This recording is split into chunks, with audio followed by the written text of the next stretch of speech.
Hi guys! Alam nyo ba, isa ako sa mga tamad mag-exercise at mag-workout. Lingas kugon lang tayo kung tayo mag-exercise, ano? Sa edad kong ito, ako naman ay masaya rin naman sa aking shape ng body ko dahil pinagkalooban tayo ng shapy body na tinatawag nga daw na Coca-Cola body, ganon.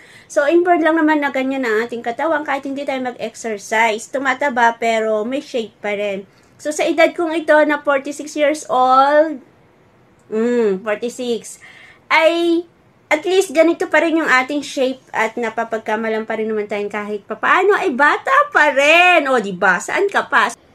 Hi guys! Kung may ganito kayong body shape, magwo-workout pa ba kayo? Ako kasi hindi ako nagwo-workout. So, involve lang yung katawan natin ganyan. Flex ko lang naman.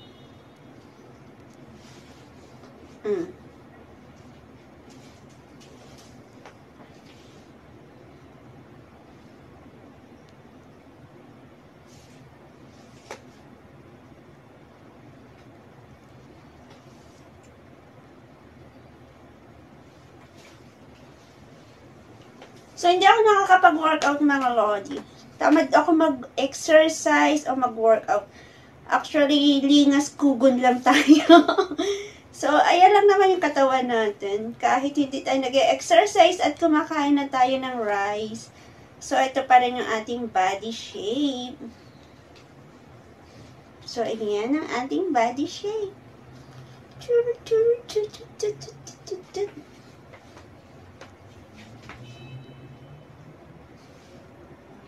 Ang babaeng hindi nag-exercise.